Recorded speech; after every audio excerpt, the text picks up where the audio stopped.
Anne of Green Gables, Chapter 13, The Delights of Anticipation.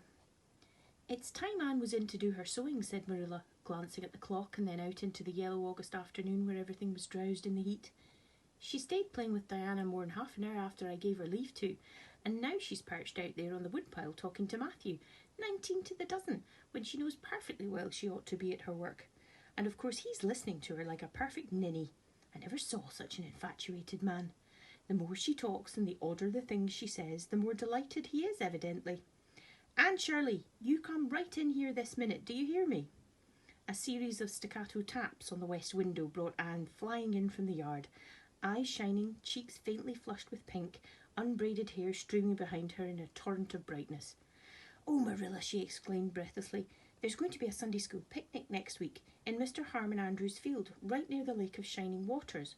And Mrs. Superintendent Bell and Mrs. Rachel Lynde are going to make ice cream. Think of it, Marilla, ice cream! And oh, Marilla, can I go to it?" "Just look at the clock, if you please, Anne. What time did I tell you to come in?" 2 o'clock, but isn't it splendid about the picnic, Marilla? Please, can I go? I've never been to a picnic. I mean, dreamed of picnics, but I've never... Yes, I told you to come in at 2 o'clock, and it's 2:45. I'd like to know why you didn't obey me, Anne." "Why, I meant to, Marilla, as much as could be, but you have no idea how fascinating Idlewild is. And then, of course, I had to tell Matthew about the picnic. Matthew's such a sympathetic listener. Please, can I go?" "You'll have to learn to resist the fascination of idle, whatever you call it. When I tell you to come in at a certain time, I mean that time, and not half an hour later. And you needn't stop to discourse with sympathetic listeners on your way either. As for the picnic, of course you can go. You're a Sunday school scholar, and it's not likely I'd refuse to let you go when all the other little girls are going. But, faltered Anne, Diana says that everybody must take a basket of things to eat. I can't cook, as you know, Marilla, and I don't mind going to a picnic without puffed sleeves so much, but I'd feel terribly humiliated if I had to go without a basket. It's been preying on my mind ever since Diana told me." "Well, it needn't prey any longer. I'll bake you a basket." "Oh, you dear good Marilla, you're so kind to me. I'm much obliged to you." Getting through with her O's, Anne cast herself into Marilla's arms and rapturously kissed her sallow cheek. It was the first time in her whole life that childish lips had voluntarily touched Marilla's face. Again, that sudden sensation of startling sweetness thrilled her. She was secretly vastly pleased at Anne's impulsive caress, which was probably the reason why she said brusquely, There, never mind your kissing nonsense. I'd sooner see you doing strictly as you're told. As for cooking, I mean to begin giving you lessons in that some of those days. But you're so feather-brained, Anne. I've been waiting to see if you'd sober down a little and learn to be steady before I begin. You've got to keep your wits about you in cooking and not stop in the middle of things to let your thoughts rove all over the creation. Now, get out your patchwork and have your square done before tea time." "I do not like patchwork," said Anne dolefully, hunting out her work basket and sitting down before a little heap of red and white diamonds with a sigh. "But I think some kinds of sewing would be nice.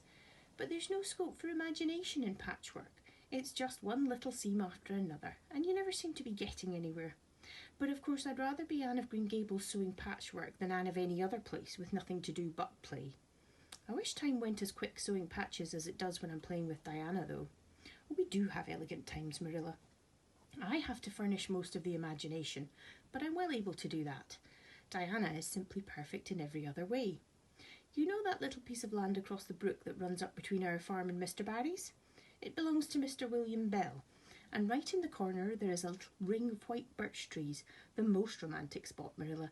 Diana and I have our own playhouse there. We call it Idlewild. Isn't that a poetical name? I assure you it took me some time to think it out.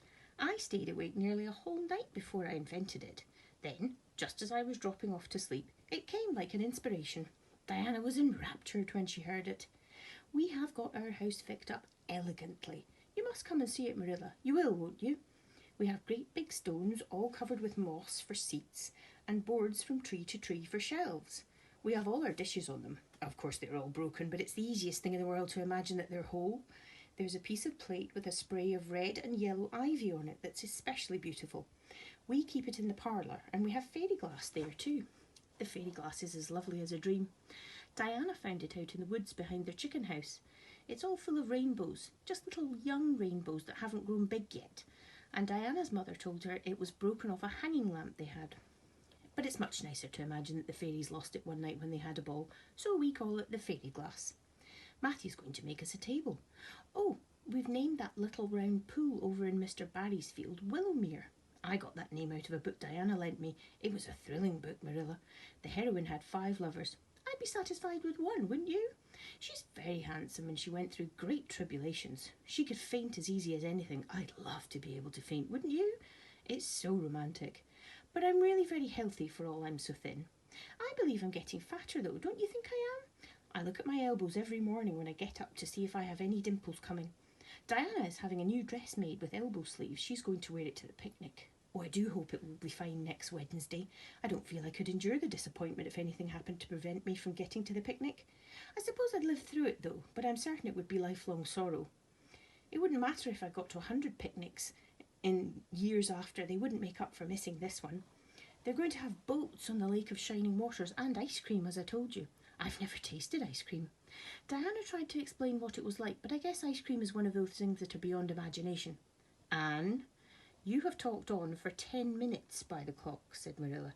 Now, just for curiosity's sake, see if you can hold your tongue for the same length of time.